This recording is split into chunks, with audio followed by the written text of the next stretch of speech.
Bismillahirrahmanirrahim. Assalamualaikum warahmatullahi wabarakatuh.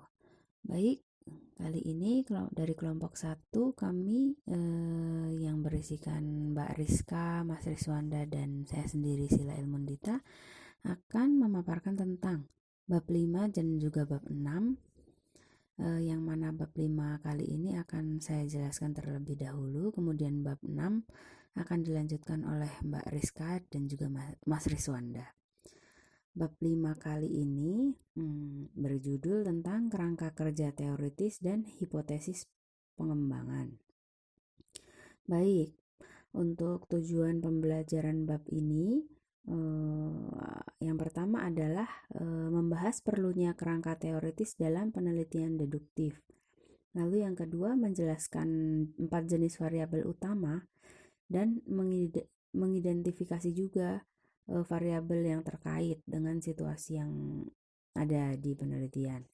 Lalu yang ketiga, mengembangkan kerangka teoritis yang mencakup semua komponen yang relevan. Kemudian yang keempat, mengembangkan satu set hipotesis yang kemudian akan diuji. Lalu yang kelima, menunjukkan kesadaran akan peran manajer dalam pengembangan kerangka teoritis. Untuk slide selanjutnya ada perkenalan atau pendahuluan. Nah, di sini setelah tinjauan kritis literatur, setelah itu tahap selanjutnya adalah pengembangan kerangka teoritis. Nah, di sini kerangka teoritis adalah dasar dari penelitian hipotesis deduktif karena merupakan dasar dari hipotesis yang akan Anda kembangkan. Bab ini menyoroti pentingnya pengembangan teori dalam penelitian deduktif dan kemudian menjelaskan bagaimana teori-teori itu dikembangkan.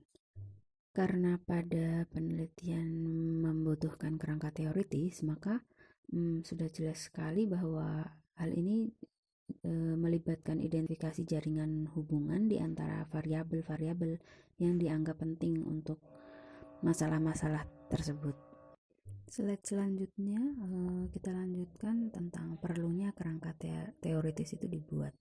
Di sini kerangka kerja teoritis itu mewakili bagaimana keyakinan Anda tentang variabel-variabel terkait satu sama lain serta penjelasan Anda juga kenapa kok variabel-variabel ini tuh berhubungan satu sama lain gitu ya.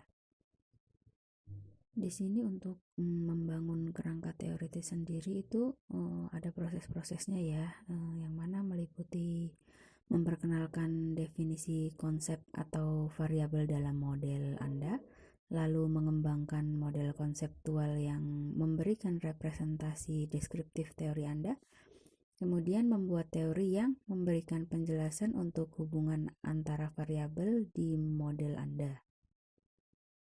Kemudian dari kerangka teoritis, hipotesis ini diuji dan kemudian dikembangkan untuk diperiksa apakah teori-teori yang telah tertulis ini benar atau tidak gitu.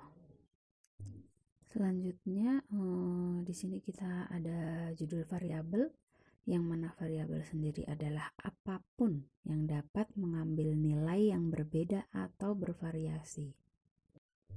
Karena variabel pada penelitian ini penting, maka dikelompokkan menjadi 4 variabel utama, yaitu yang pertama adalah variabel dependent, kemudian variabel independent, kemudian variabel moderating, kemudian variabel mediasi.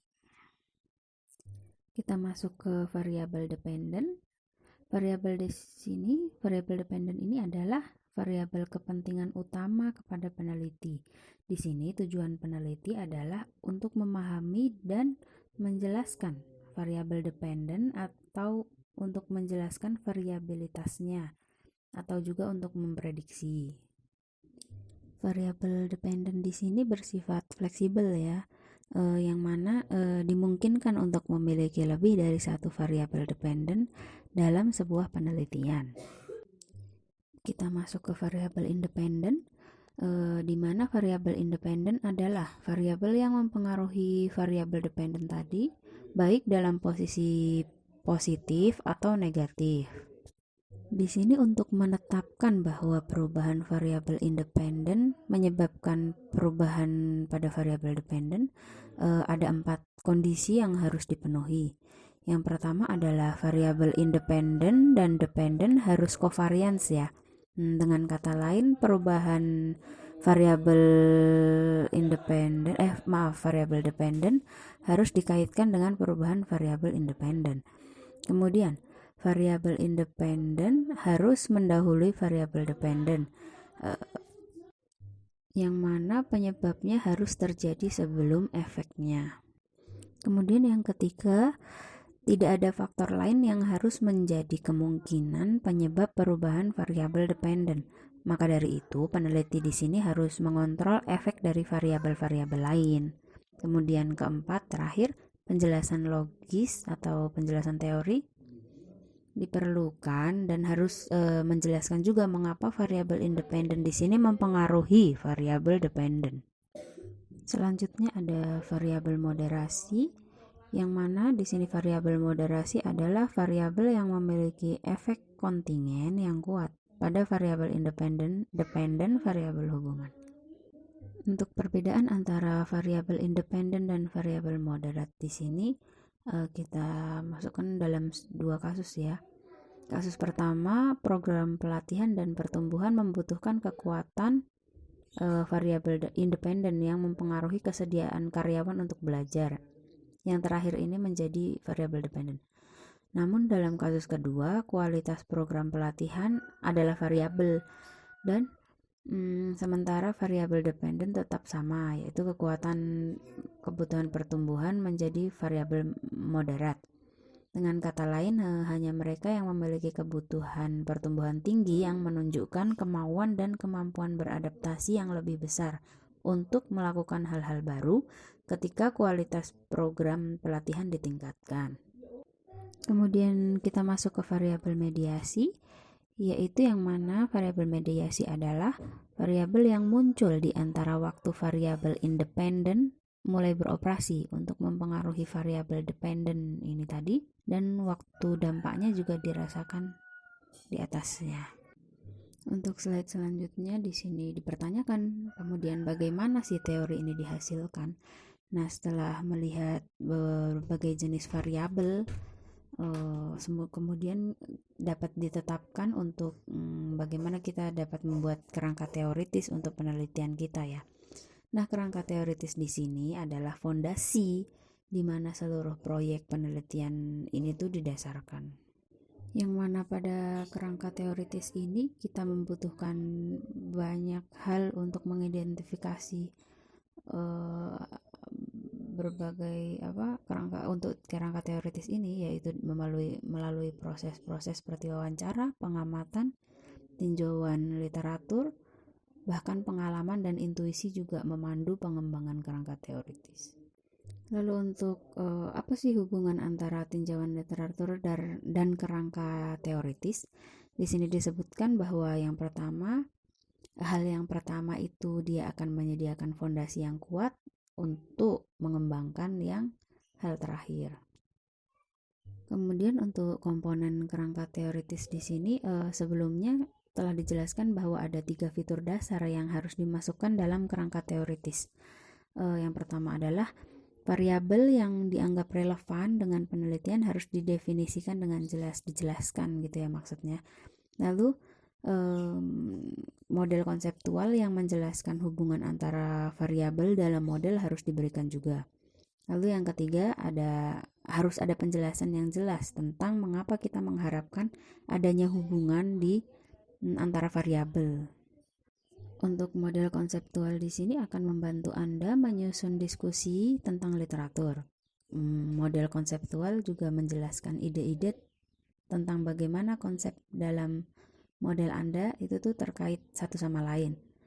Nah, kemudian diagram skematik dari model konseptual juga membantu para pembaca untuk memvisualisasikan hubungan berteori antara variabel di model, dan dengan demikian untuk mendapatkan ide cepat tentang bagaimana Anda berpikir bahwa masalah manajemen di sini dapat diselesaikan. Jika arah dan hubungan dapat diteorikan berdasarkan temuan penelitian sebelumnya atau juga dengan ide-ide Anda sendiri, maka juga harus ada indikasi apakah hubungan itu tuh harus positif atau negatif, dan juga itu hubungan linear atau non-linear. Dari kerangka teoritis, kemudian hipotesis yang dapat diuji, kemudian dikembangkan untuk diperiksa apakah teori yang dirumuskan itu valid atau tidak tadi ya.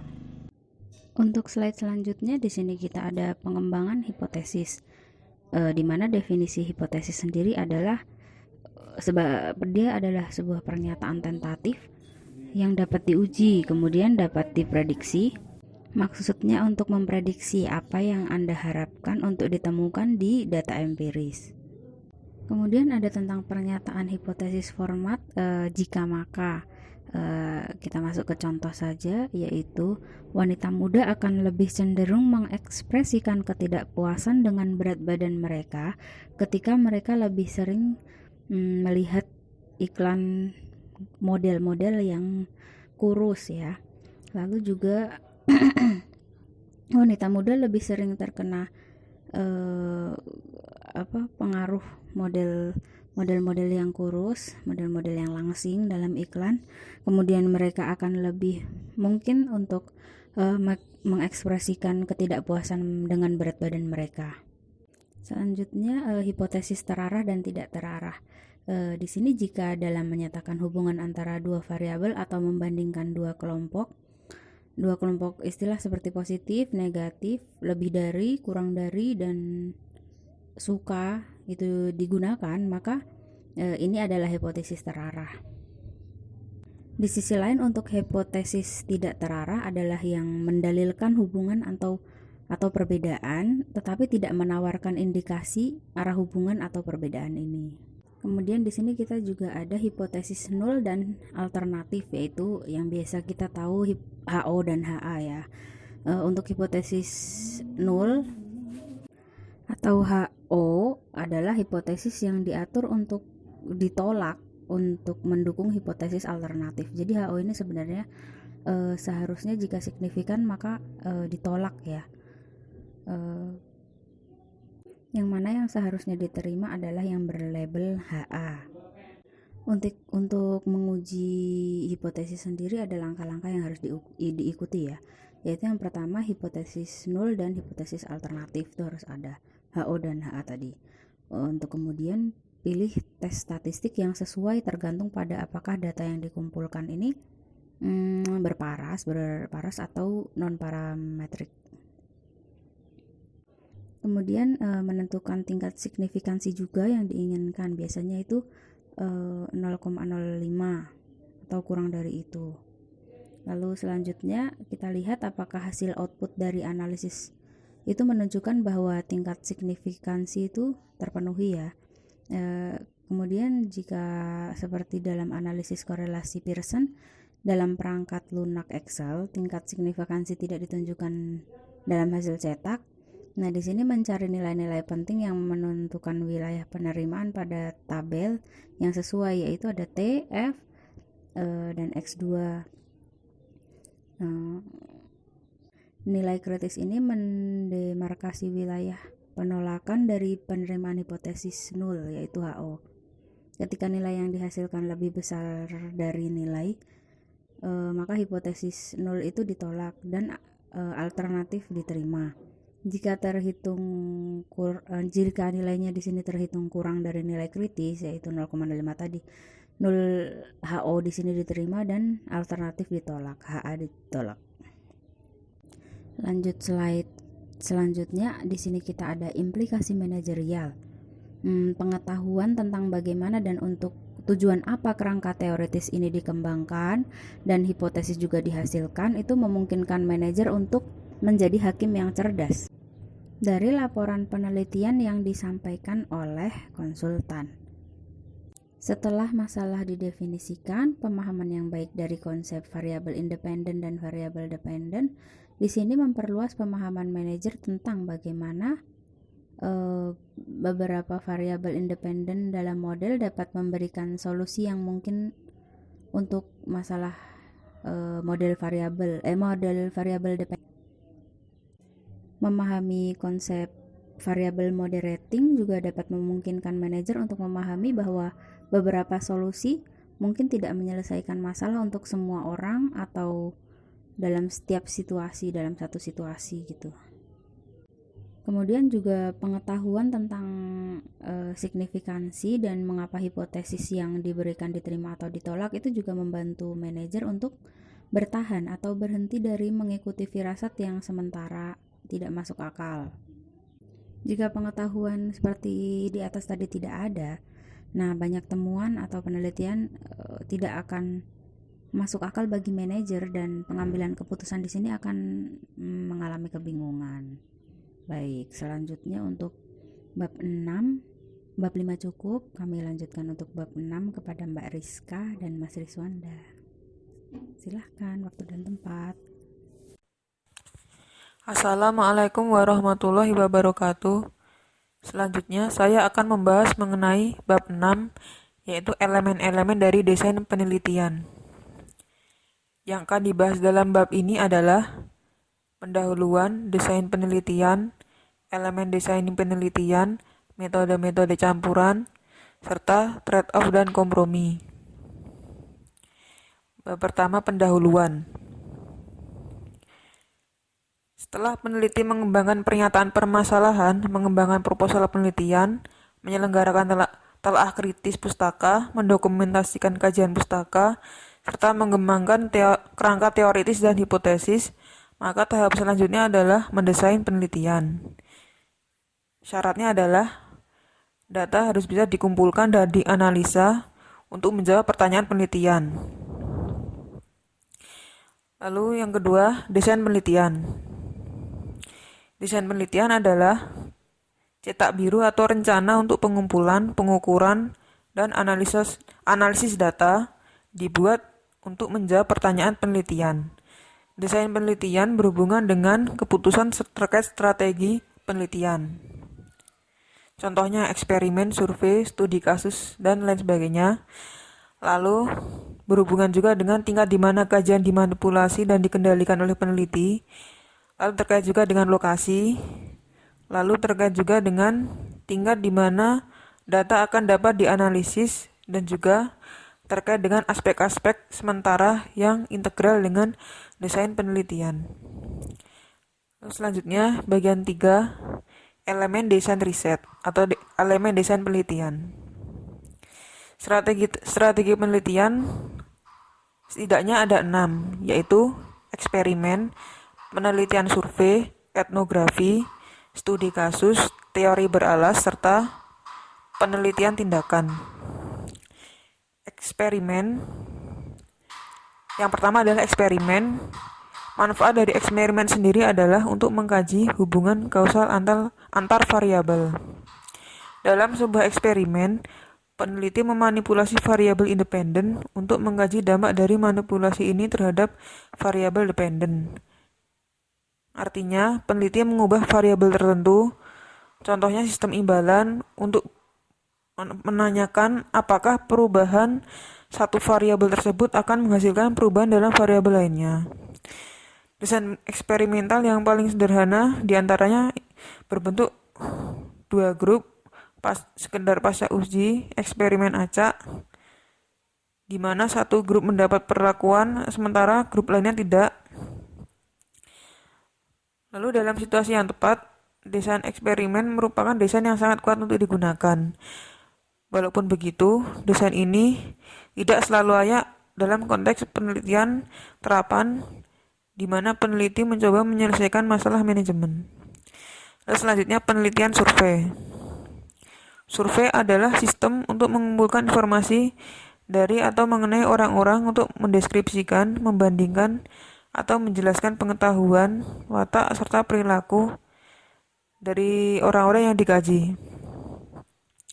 Living 2003.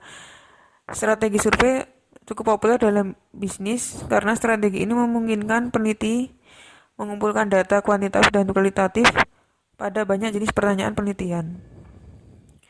Terus selanjutnya etnografi. Etnografi adalah strategi penelitian yang muncul dari bidang ilmu pengetahuan antropologi.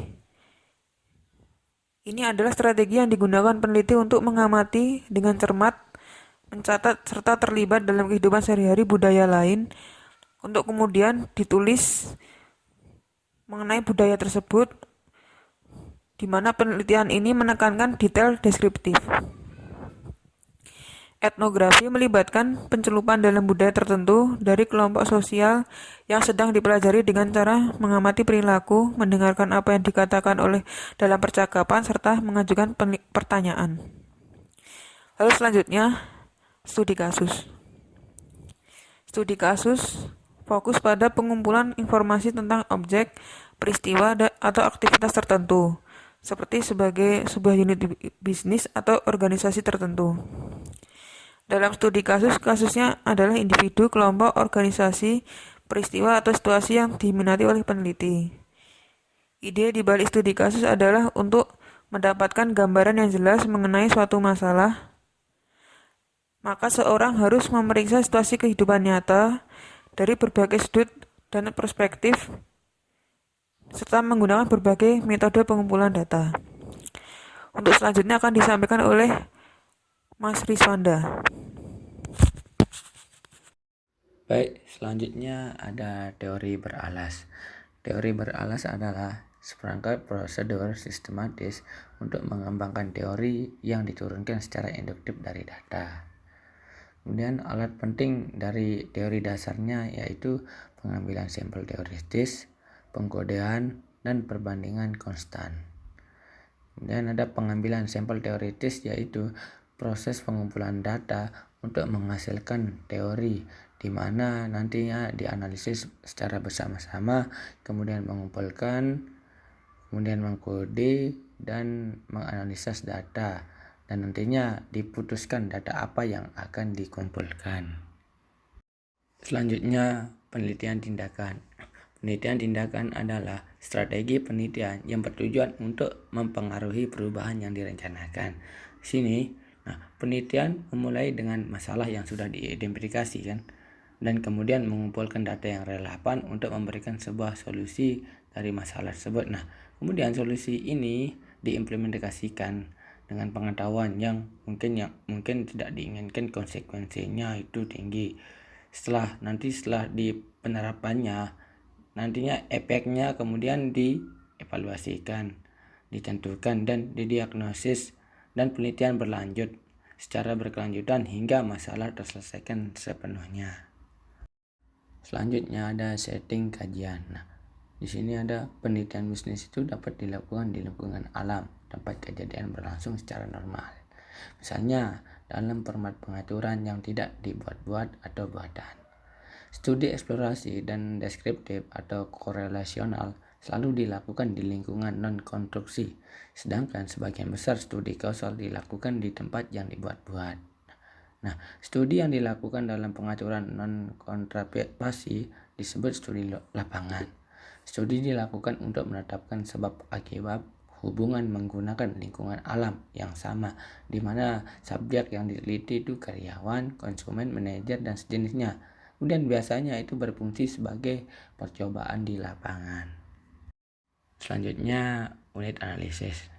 Unit analisis mengacu pada tingkat agregasi data yang dikumpulkan selama tahap analisis data berikutnya. Misalnya, penyataan masalah berfokus pada bagaimana meningkatkan tingkat motivasi karyawan secara umum. Maka, kami tertarik pada karyawan individu dalam sebuah organisasi dan harus mencari tahu apa yang dapat kami lakukan untuk meningkatkan motivasi mereka. Karena kan setiap orang memiliki karakter yang berbeda-beda, darinya kita harus bisa melihat satu persatu dari karyawan tersebut bagaimana untuk meningkatkan motivasi dari karyawan tersebut. Kemudian kami akan melihat data yang dikumpulkan dari setiap individu dan memperlakukan tanggapan setiap karyawan sebagai sumber data individu. Jika penelitian tertarik untuk mempelajari interaksi dua orang, maka beberapa kelompok atau dua orang akan menjadi unit yang akan dianalisa. Selanjutnya ada metode campuran. Selanjutnya penelitian metode campuran. Penelitian metode campuran bertujuan untuk menjawab pertanyaan penelitian yang tidak dapat dijawab dengan pendekatan kualitatif ataupun kuantitatif saja. Penelitian metode campuran berfokus pada pengumpulan data, analisanya, dan pencampuran data antara kuantitatif dan kualitatif dalam satu studi atau serangkaian studi. Nah, pendekatan metode campuran ini semakin dianjurkan dalam penelitian bisnis. Nah, jadi jika melakukan sebuah penelitian hanya menggunakan kualitatif dan ternyata kita membutuhkan kuantitatif, nah justru di situ kita harus menggunakan metode dari penelitian campuran ya, sehingga bisa penelitian kita itu bisa menjadi lebih baik ke depannya. Selanjutnya, triangulasi. Triangulasi adalah teknik yang sering dikaitkan dengan penggunaan metode campuran. Ide di balik triangulasi adalah bahwa seseorang dapat lebih percaya diri pada hasil jika penggunaan metode atau sumber yang berbeda mengarah pada hasil yang sama. Triangulasi ini mengharuskan penelitian ditujukan dari berbagai aspek. Nah, jadi dalam melakukan sebuah penelitian itu kita harus menggunakan banyak perspektif gitu supaya sudut pandang kita jadi luas dan tidak terpaku di satu perspektif saja. Nah, selanjutnya macam-macam triangulasi. Di sini ada 4 ya. Yang pertama ada triangulasi metode, yang dimana itu menggunakan beberapa metode pengumpulan dan analisa data. Kemudian ada triangulasi data. Triangulasi data mengumpulkan data dari beberapa sumber atau pada periode waktu yang berbeda. Jadi kalau mengumpulkan data itu bisa melalui web, link, ataupun bisa langsung terjun ke lapangannya atau ke instansinya seperti itu. Selanjutnya ada triangulasi penelitian. Nah, beberapa penelitian mengumpulkan dan atau menganalisa data. Nah, yang terakhir ada triangulasi teori. Nah, di sini beberapa teori dan atau perspektif digunakan untuk menafsirkan dan menjelaskan data. Nah, jadi kita harus menggunakan beberapa teori ataupun data, sehingga nanti perspektif yang kita gunakan itu bisa menafsirkan sebuah data ataupun hasil itu biar lebih luas. Nah, selanjutnya ada trade-off dan kompromi. Nah, selanjutnya pertukaran dan kompromi. Nah, sini menyimpulkan diskusi tentang masalah desain dasar mengenai strategi penelitian. Sejauh mana sih campur tangan penelitian, pengaturan studi, unit analisis, dan cakrawala waktu. Penelitian menentukan keputusan yang tepat untuk dibuat dalam desain penelitian berdasarkan perspektif penelitiannya, kemudian tujuan penelitiannya, pertanyaan penelitiannya. Nah, sejauh mana penelitian yang diinginkan dan pertimbangan praktis. Nah, kadang-kadang karena waktu dan biaya yang dikeluarkan, seseorang mungkin dibatasi untuk menerima desain penelitian yang kurang dari ideal. Pertukaran antara ketelitian dan pertimbangan praktis ini akan menjadi sebuah keputusan yang disengaja atau bijaksana yang dibuat oleh manajer atau peneliti dan harus secara eksplisit dinyatakan dalam sebuah laporan penelitian. Mungkin sekian yang dapat kami sampaikan, kurang lebih mohon maaf. Assalamualaikum warahmatullahi wabarakatuh.